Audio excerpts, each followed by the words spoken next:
Go Saturday afternoon. Saturday afternoon. Hey, everybody. Welcome back to the Conservation Conversation. This is the first show from 2021, and I'm very excited.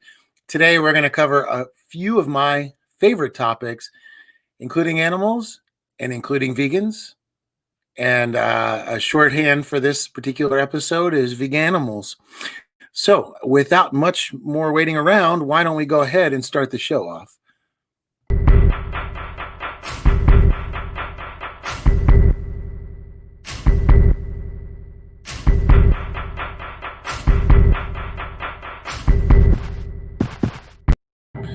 Oh, there we go. Vegan animals. We are back. Wasn't the most smooth transition. That's what happens. Anyway, I'm very excited. I don't know if you guys are familiar or not, but January is a month that they have been calling Vegan-uary. So Vegan-uary is a time when we like to talk about vegan things. And being a vegan, I don't really talk too much about it. I try to discuss it sometimes. When we're talking about certain topics. But today is going to be a very special day because we are going to talk about how we mirror the animal world and what we can learn from the animal world and learn it the right way. And by the way, if you still haven't grabbed a mug, you can go to my website and get them. We just started offering them. I'm very happy to say that, and it'll help promote and help keep the show up and running. Also, if you haven't gone to YouTube, and please click subscribe so you do not miss any upcoming videos. And this week, actually, we have a bunch of things that are going to be happening. So it's going to be very exciting. So you know what? Before we always start the show, our favorite thing is to begin with a quote. So let's go ahead and start today's quote.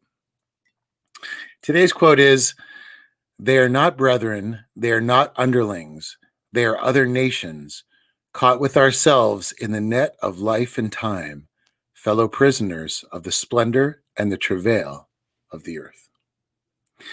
And that is by Henry Beston, who is a naturalist who wrote a lot. He was up in Cape Cod and has incredible books. And completely, if you're not familiar with him, completely worth checking it out. His writing is fantastic. So, a lot of times we did a video about this before, but there's this sort of reverse, I can't say it, reverse anthropomorphism that we tend to do with the animal world. And we tend to use expressions like dog eat dog and it's a jungle out there.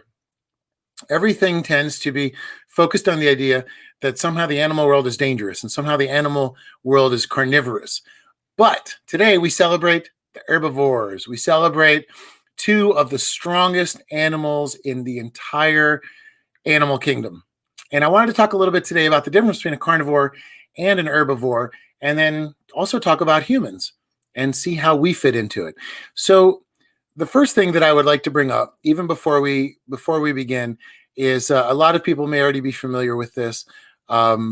We tend to, even before we get into the specific animals, I wanted to first talk about the differences of carnivores and humans. So the very first one is we can talk about our hands. Now, what you'll notice here is it's very true. Carnivores have claws, and that is to grab hold of the things they need to eat, the prey they need to eat. We have hands that are actually designed to grab things like apples, oranges. If you think about it, it's pretty amazing that almost every piece of fruit fits in your hand perfectly, not by accident. And, we have a lot of fantastic animal relatives that remind us of this all the time. And just look at the comparison of the two hands. Now, please keep in mind that we're going to talk about gorillas today, but gorillas are 98% human. We share 98% of our DNA. We only have a 2% difference. And the reason I bring that up is because gorillas are one of the largest herbivores, one of the largest ones out there. So let's see who we've got coming in today. Let's see. And hey, with us today, we have Coralie. Hey, Coralie, I'm really happy to see you on today with us. And we have Camilla. Hey, Camilla. I don't think I'll ever shut up about being a vegan. I will always defend the animals.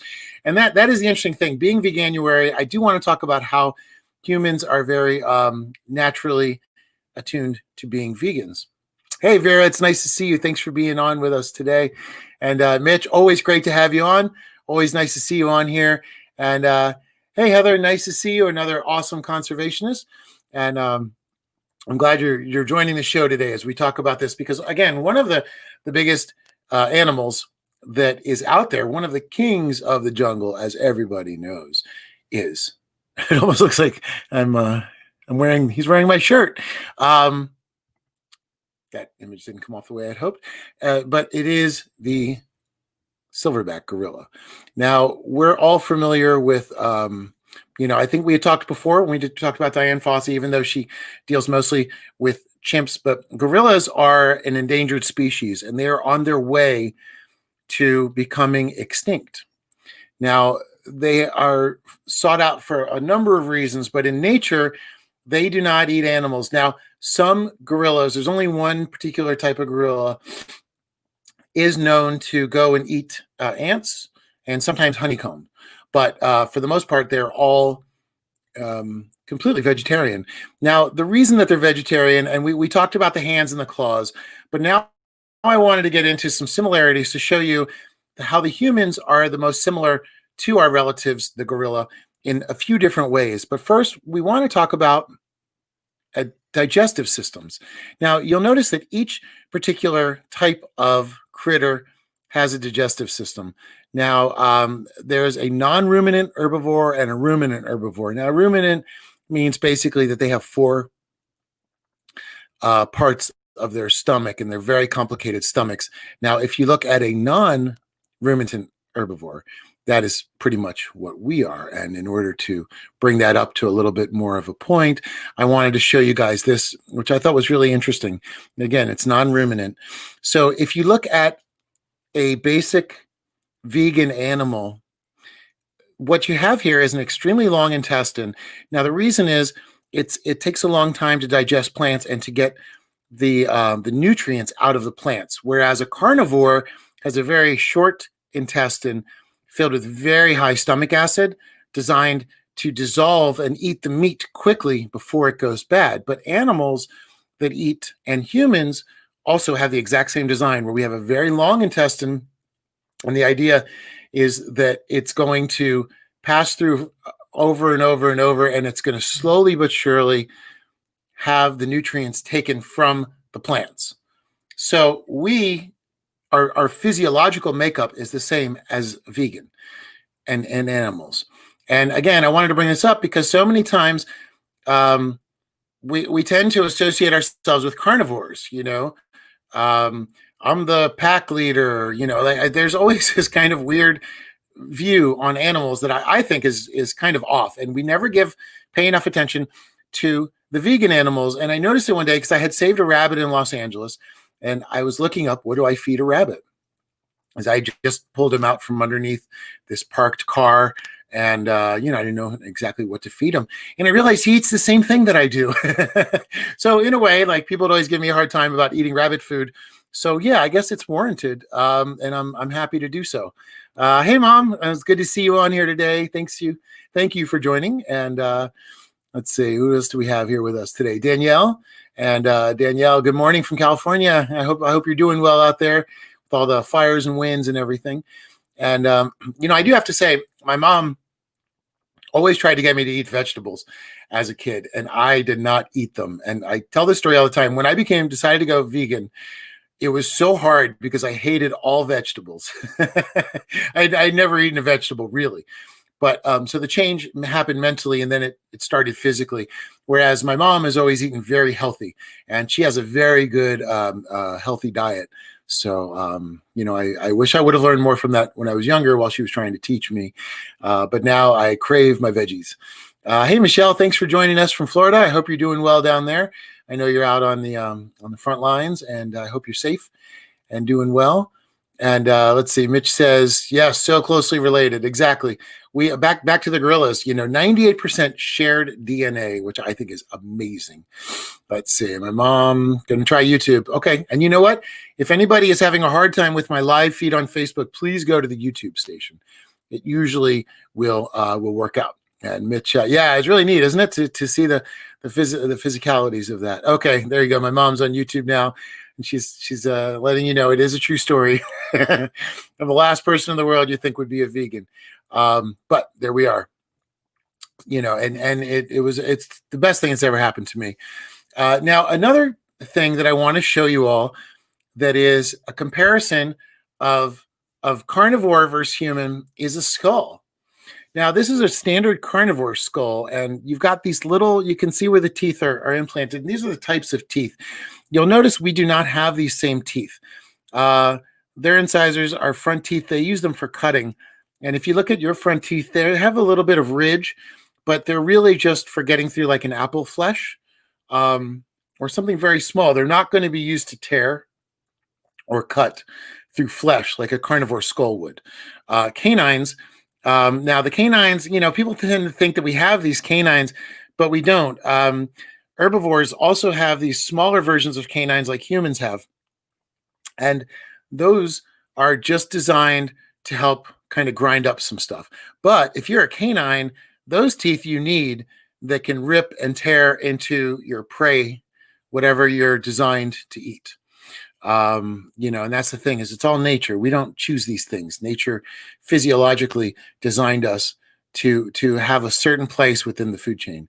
Now, the fascinating teeth, I thought these were interesting. If you look at the one on the far right there, the carnassials, these are specialized teeth only in carnivores, and they slide past each other and they create this scissor-like motion for shearing off the muscle off the bone.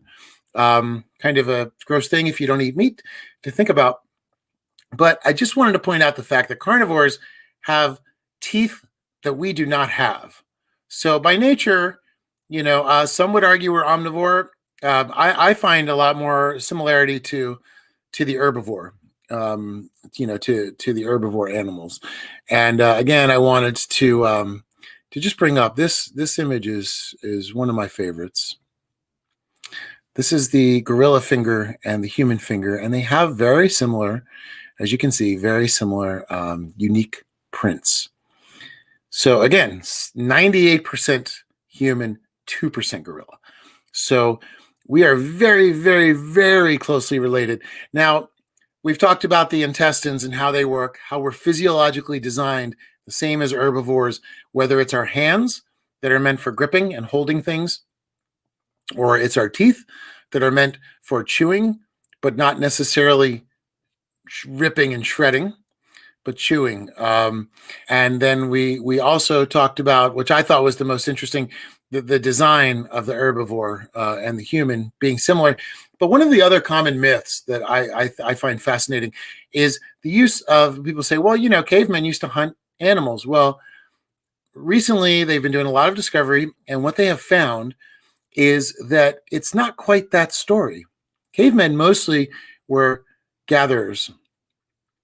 Now, the spear, which is what I wanted to bring up, everyone has the image of the spear, and this is the image that people like to claim that, there is a caveman running around with a spear trying to kill things to eat. And that is very easy to fit into our modern mythology. But what they have discovered very recently is that spears were actually designed to, basically, when cavemen were in their caves, animals would wander in and sometimes kill them or eat them. So they designed these long sticks with these points at the end. And they would stand back against the back of their cave, and they would hold the spears up and use them as a defense weapon, not as a weapon. So, it's kind of interesting. I'm curious what you guys think about this. Where you think we fit in the animal world with the other things? A lot of it would recommend that possibly we've just always been food, and then we invented the spear.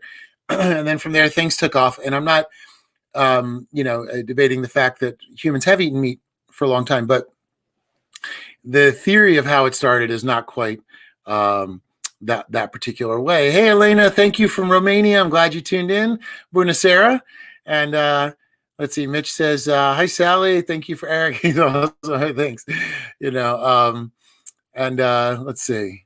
So there we go. That is so far the comments. But everybody, please let me know, what are your thoughts? How do you think our relationship fits as we've seen, and obviously an omnivore has relationship between the two, but I wanted to focus on the animals today, the animals that are vegan. And again, one of the most important ones is the gorilla. It is one of the most powerful animals, and it is plant fueled.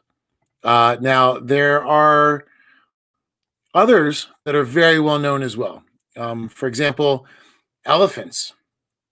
Elephants are 100% vegan, obviously vegetarian. They are one of the largest animals in the entire world.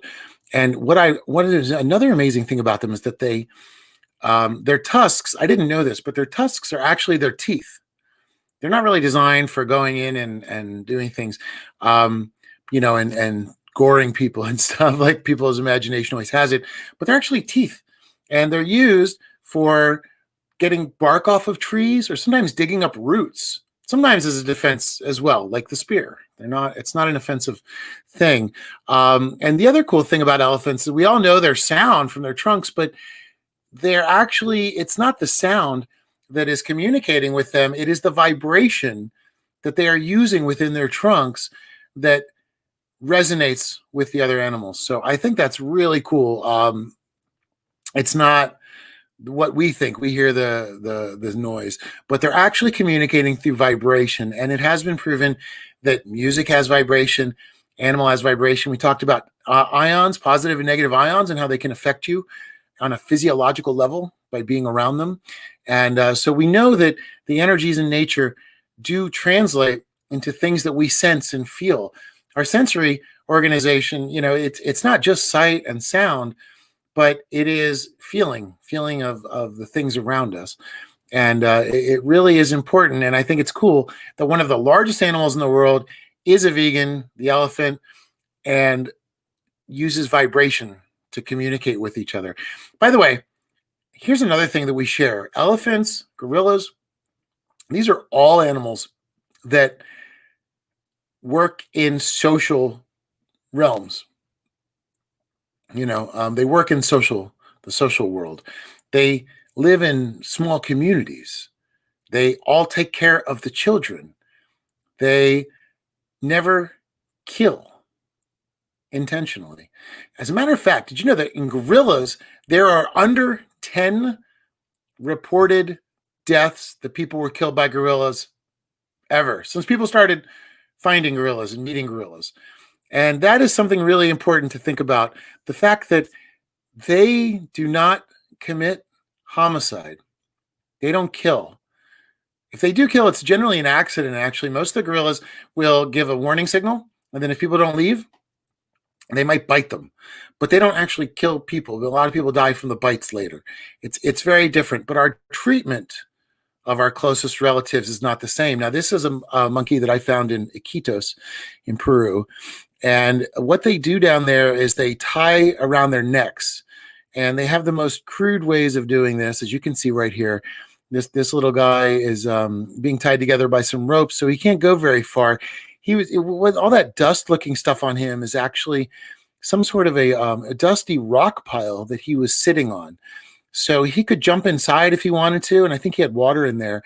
But when he was outside, which is where he is right now, he was just far enough that he could sit on this rock pile. And the treatment is insane. We do not treat the animal world with the same respect that the animal world treats us, which is basically they just treat us as if we were part of the animal world, not any different from it. And that's something that maybe people forget to remember that aspect. Hey, Ines, nice to see you. Hope you're doing well overseas. I know the corona has been definitely slowing everybody's ability to travel around these days. There we go. Hey, and there we go. Getting the word out. Environmental Truth, Florida 67. Hey guys, it's nice to see you on here.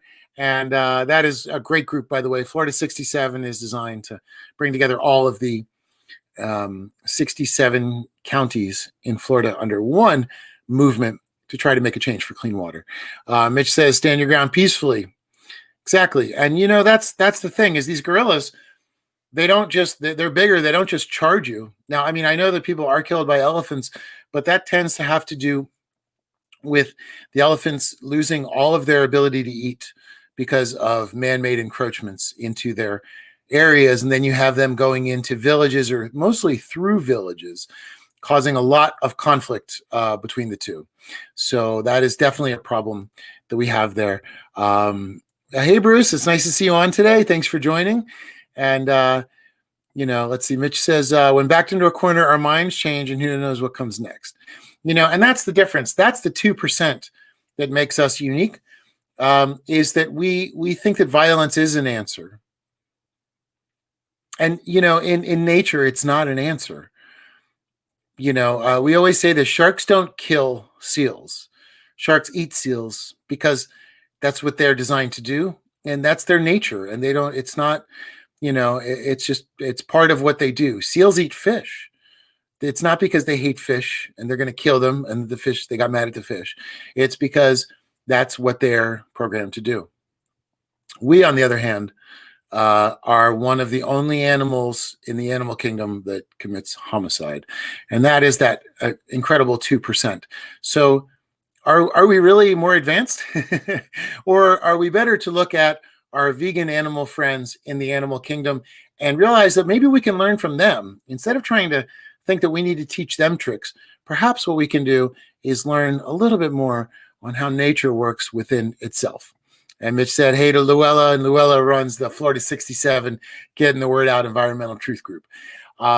So, today was very special because, like I said, it's Vegan-uary. If you're a friend of mine and you're not vegan, there are some incredible vegan recipes out there.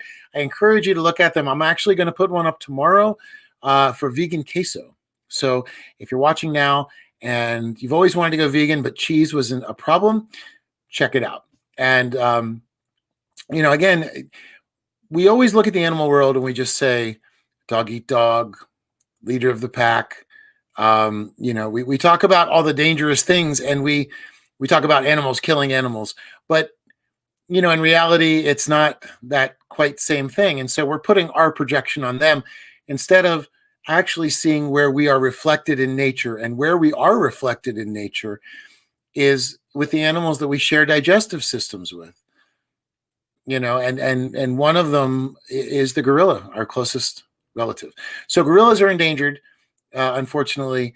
They're amazing to learn about. There are scores of people trying to protect them and literally losing their lives. I don't know if you guys saw in the news, just recently, there had been a recent attack in Virunga, and more rangers were killed. So because they don't instinctually kill us, but we seem to be always killing them, whether it's for oil exploration, the meat trade, there's bushmeat. I mean, there's a lot of reasons why they're going down in numbers. But again, it really is something that if we think about kindness, maybe we can learn a little bit more from them than us thinking that, we are the ones that can be teaching these animals how to behave. And that's a little backwards. Bruce says, not a vegan, but don't drink milk or eat butter and still have still have a plant-based diet. That's great, Bruce. On the topic of Vegan-uary, for my friends that do enjoy dairy, please note it isn't inflammatory. So if you're not feeling well and you're just uncomfortable, if you reduce your dairy, it will tremendously solve that. Or again, it's Vegan-uary. There's only about 10 days left. So, give it a try. See what it's like if you just rid your body for a little bit of dairy and just allow yourself to try these plants. And, for some reason, vegans are always considered these weak people. But as we see in the animal world, they are the biggest and the strongest of animals. Hippos are actually mostly, not always. That's why I didn't include them originally. But they are usually just herbivores. So, when it comes to some of the biggest animals, horses, it's some of the strongest animals out there. Horses, gorillas. There are a lot of fascinating animals that are all vegan, all plant-based, all herbivores, whatever word we want to put on them. These are the same that we are really in our nature. And again, I just want to bring this back because I think this is a super cool one. If you look at a standard non-ruminant mammalian digestive system in the herbivores, I think it's funny it says humans and herbivores, because I mean, I know that people eat meat, but there's no physiological relationship to meat eaters. Like, I mean, if you look at it, we don't have a carnivore's intestines. We don't have a carnivore stomach. We don't have carnivore teeth. We don't have carnivore hands. We are as far from carnivores as possible. And, you know, and I mean, we're just not really built for it. You know, I mean, the first guy that decided to eat an animal that didn't cook it, he was probably sick for quite a long time, you know, because their bodies are different and they have different bacteria inside of them, which is another reason why we have zoonotic disease, because animals will spread and their bacteria our bodies don't know how to handle. So unfortunately, zoonotic disease is a massive issue. We're watching a result of a lot of zoonotic disease right now. But as humans, we mirror herbivores. We mirror animals that only eat plants. We mirror their social structure.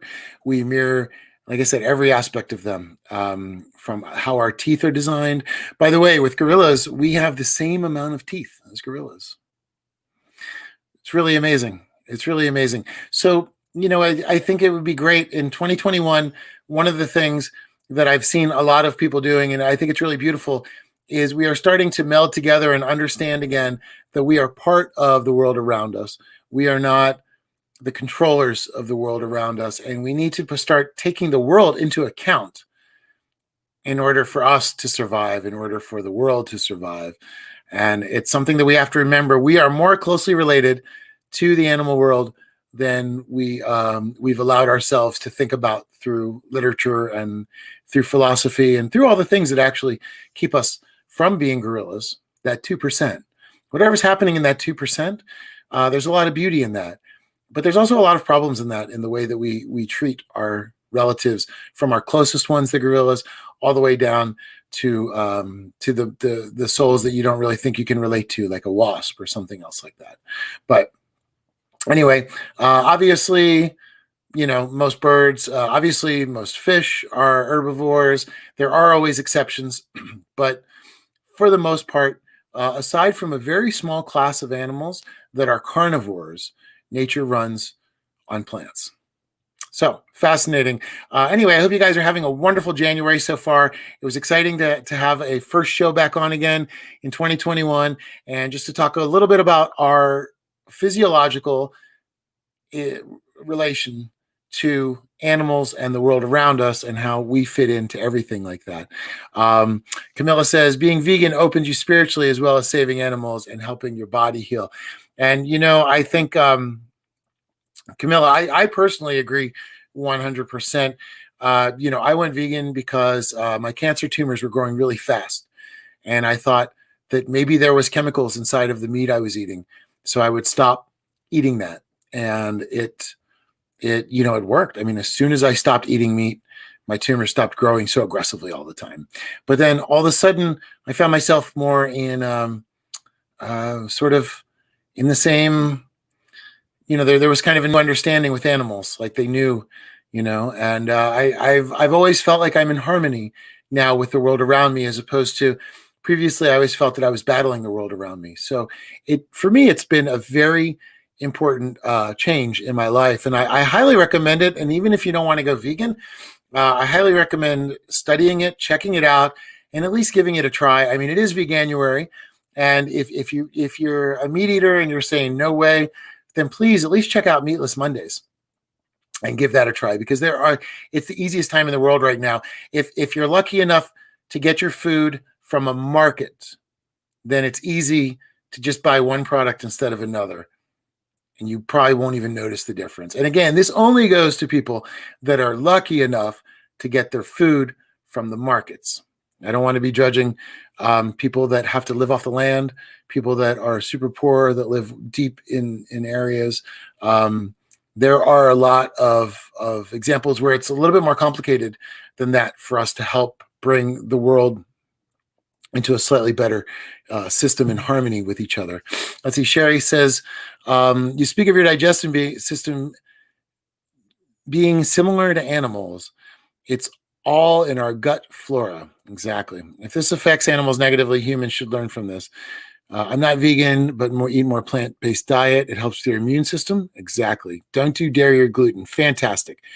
And I'm trying more and more. Sherry, that is great. I know that, I'm sure a lot of, health things have brought you to this point. The more you do that with your body, the better you will feel. I guarantee it, because I stopped eating meat in 2013, and I stopped dairy in 2015. And I've just never felt better unless I'm on my meds, cancer meds. Those kind of knock me down and out. Can't do anything about that. But I'm actually trying to now use plants as my medicine instead of continuing my cancer medicine. So, Sherry, I'm really glad to hear that you've made a change and it's helping you. And it's absolutely true. The thing is like a lot of people will say to me, well, where can you get your vitamin B from? Don't, vegans have vitamin B deficiencies? No. What you do is there's lots of natural foods that have vitamin B in it. And you just eat those foods. A lot of times what's happening is people are eating animals that have basically just been eating plants. And then they take it in and then they transform it a little bit for you. And instead of eating one piece of meat and getting, say, like this, and this, us vegans eat this, and this. You have some nuts that helps you with your oils. You have some, some carrots. You have some apples. There are natural elements where you might have to eat 4 things throughout the course of the day instead of eating one piece of chicken, but you're getting them directly from the source, and they're from how the chicken got them anyway. And by the way, I have never had a vitamin B deficiency in all of my blood tests since I've gone vegan. So I don't know if it's just a scare tactic used by the meat industry to make everybody worried that they'll die if they don't eat meat. But I can guarantee you that's not true. Danielle says, would love to hear more about zoonotic disease and our inability to digest certain bacteria. Yes, Danielle, that is such an important topic right now, and we're all very familiar with the famous example of the bat that eats fruits and then is hanging somewhere, and then the little bits of it drop down, and then the pig eats some of the saliva that had fallen, it falls into the pig area, the pig food, and then, because they hang from the top, and then, they eat it, and then we eat it. So unfortunately, there are animals that you just cannot digest. And you know what? This is not just animals. This is fish too. And this is a big danger because there's a lot of fish fraud. And what happens is a lot of fish that live in the warm water, you cannot eat if you grew up in cold water climates, because we actually have different gut bacteria, and different abilities to handle toxins within their biology. So if we eat fish that comes from a warm water climate that we don't know is from a warm water climate due to fish fraud, it's actually caused death and tons of neurological disease issues for a lot of unsuspecting people, which is why fish fraud is very dangerous. And if you do eat fish, you're going to want to really be careful. It's one of the easiest, most fraudulent foods, that's out there. I mean, not to mention all the bacteria, not to mention that they have discovered that fish also have families, live in communities, and can communicate, and are, they're basically the same as the rest of the animal world. Just we didn't understand that because it was in the water. For all those reasons, I do not personally eat fish. But let's see. Mitch says, oh, here we go. All right. Yeah, Mitch is the weekend guy. And by the way, everybody, definitely go check out Mitch's group, Weekend. It's all about unity and making a change. And the thing is, if we can all unify and eat a little bit healthier, we can actually change the world around us. A lot of the deforestation has to go to cattle grazing in Brazil. It's insane. There's so many things around there. Camilla says mushrooms give lots of vitamin D. And that is very true. Mushrooms are so good for you. Even 20, 30 minutes of sunlight will assist in getting some vitamin D. And Camilla, if you have any good links, by the way, for people that want to try to learn a little bit more about vegan health, I would love that. And if not, I will put some on when we're all done. So if you're curious, you can give it a try. I promise you won't shrink away. Remember, gorillas, elephants, horses, some of the strongest animals in the world, and, are vegan. So being vegan doesn't have anything to do with it. Meat has nothing to do with strength either. And Danielle says, good point. Fish and coral eating fish. Exactly. It's a massive issue. It's a massive issue. So we were designed to be able to absorb certain foods. And as we talked about with that long digestive tract, physiologically, we're designed to absorb plants. I think it's interesting. It's not like if you eat spinach from another area, it's going to make you sick. Or if you eat romaine versus spinach, you're going to get sick. It's, it's certain animals, like there are bats that you should not be eating. There's a lot of animals that have incorrect bacteria. Monkeys are one of them. People eat monkeys a lot, especially when I was in the Amazon. It's another massive issue in Africa. And, a lot of people remember it is how AIDS started, was bushmeat, which was monkey meat, being sold in the US and the EU as other forms of meat that people unexpectedly ate, and our bodies could not handle dissolving that bacteria. So Mitch says, meats may not have been intended to be GMO, but now it is most of it. Exactly. We are what we or they eat. Eat GMO, become GMO. And that's a great point, Mitch. There's a lot of endocrine disruptors inside of pesticides and GMO. And all of those are used in live animal production. So another great reason to consider this Vegan-uary, consider going vegan, even for just a few days. Camilla says, I think more than just regarding animals for food, they are here on earth in their own right. Their lives are theirs, not ours. I agree 100%. I think that is beautifully said. And, that I want to bring that back to the quote real fast again that we had in the beginning, that the animals, they're not brethren, they're not underlings, they are other nations caught with ourselves in the net of life and time, fellow prisoners of the splendor and the travail of the earth. So we are sharing this world with them, and we need to give them the respect that, again, we do not. And that is mirrored over and over and over. And unfortunately, as we see, our closest relatives are all on the way to extinction. So one way we can change that is by how we eat. Just to wrap it all up, positive solutions on what we can do. Remember, when you go vegan, you are changing a lot of things. For example, we all know that orangutan populations are almost extinct due to palm oil. And palm oil is used in way too many types of foods. So if you're going to go shopping, please just look and see if it has palm oil. If it has palm oil, please don't buy it. Vegans always say you can eat Oreos. Oreos are filled with palm oil. Oreos are very destructive. It doesn't matter if they're vegan. They're not helping the animals. If we're going to be vegan, we have to save the animals that we can, but we also have to save the animals that are out in the wild in the future. We need to reduce our plastics. That is another fantastic way to help the animals out there. So a lot of these animals, we can actually stop the extinction just by what we always talk about, revolution through routine. Just changing a few things here and there. Try to buy less plastic. Try to avoid palm oil.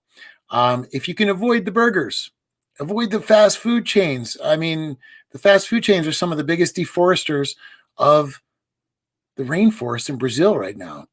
It's just that simple. If we can change our habits and show companies that we want something different, they will give us something different. They're not designing stuff and then forcing it on us. They're just trying to go with what they think we want. So remember that your dollar matters. Remember that what you buy matters. And you can change things by showing companies what you want and what you don't want. And the more money that gets funneled into eco-conscious eating, and you can't go wrong if you're just buying apples and tomatoes and you're doing your best to get organics at the store, you're going to be in good shape there. So Mitch Allen, we must always remember that the human, animal, mammal. Exactly. We're part of it. As we always say, it's not ego, it's eco. We are part of the world around us. Sam says, if anyone wants help going vegan, try out Vegan-uary. Exactly. I appreciate that, Sam. You guys can go ahead and hit up Sam and get some advice through it. It's not easy, and it's a different way of thinking because our industry does not think in vegan, but a lot of vegans now are changing the way the industry is thinking, and we can all do it one by one. Remember that everything you do matters and has a huge carbon footprint and has a huge imprint into animals' quality of life. So we have these simple solutions that we can change the world with. We don't have to go make an NGO and go out into the field and fight. We can just change things by what we buy. So, please, again, I ask you to reconsider getting a burger from the fast food chain. That is deforesting. There's the palm oil issues. There's so many issues going on. And not only to mention that in Vegan-uary is a great month for us to think about animals as conscious beings that we do not want to cause pain to. It's just that simple.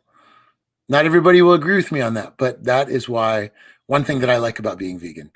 I do believe that they are all conscious, and I do believe that they can feel pain, and I believe that they can feel fear.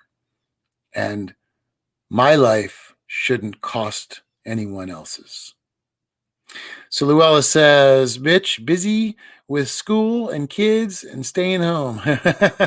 Luella is an amazing in the field activist. Luella I got to meet Luella when I was down in Florida. She is one of the most incredible people, so well educated, understands the need for solution-based approaches to problems, which is always what we're about here on the Conservation Conversation. So Luella, Mitch says, let's have a call soon. So you guys need to get back in touch for sure. So anyway, I hope everybody has enjoyed today. We talked a little bit about where we fit in as humans, and we're just so much more like herbivores than our standard lore tends to say. So, we just have to keep that in mind. We can change the story as it's known, and we can do that by allowing other sentient beings to live. It's Vegan-uary. It's the time to talk about it. There is nothing good can come out of something else dying for us to continue living. It's not an equation that we need to be part of. And again, our physiological body's not even designed for it. So I ask everybody to please consider Vegan-uary as a time to give it a try. Go look it up. You can just look up vegan.com. It has a bunch of great stuff on there. There's a lot of resources. You can contact me if you want to know more. I'm more than happy to give you some links and some support as you give some change to it. But for the animals and for the fact that they are sentient, we ask you to give them peace. For your own body, we ask you to treat it as a temple that it is, and to treat it with the way it was meant to be treated. And for the world around us, we ask you to consider veganism. At least try it out this month, because it also creates a way smaller footprint on Earth's resources. Sam, Cowspiracy is great to watch for environmental impacts. Absolutely. That's a great documentary. Cowspiracy is great. and it is important because we have to remember that everything we do ripples out and changes the texture of the world around us. And we all can make a change just by how we are day to day. So I hope you guys enjoyed today's show. It was really great to be back. If you can, keep your eyes open this week. We have a couple of great announcements. I've been working on 2 new projects that I've had to keep under wraps, but I'm going to share them with everybody this week. So I'm very excited to bring everybody in on what's happening. And Sam's made me go vegan instantly. Oh yeah. Good. That's great. See, Cowspiracy. That's the beauty. Great documentary. Mitch says, let us be good, or at least better stewards of Mother Earth. Absolutely. Absolutely. And Sam, thank you for being on the show today. Thank you, Camilla. Thank you, Mitch and Sherry. and Andrea and Elena and my mom, Sally, of course, and Bruce, Michelle. It's really great to see everybody here. We have such a great community that's forming, and it's just exciting to be back and seeing you guys. And I hope you enjoyed learning a few interesting little facts about how similar we are to our relatives in the animal world. And when you think of the animal world, think of the vegans and think of their strength, their power, their beauty, their grace, and their cooperation with the rest of nature. All right, everybody, it's our world. Let's talk about it.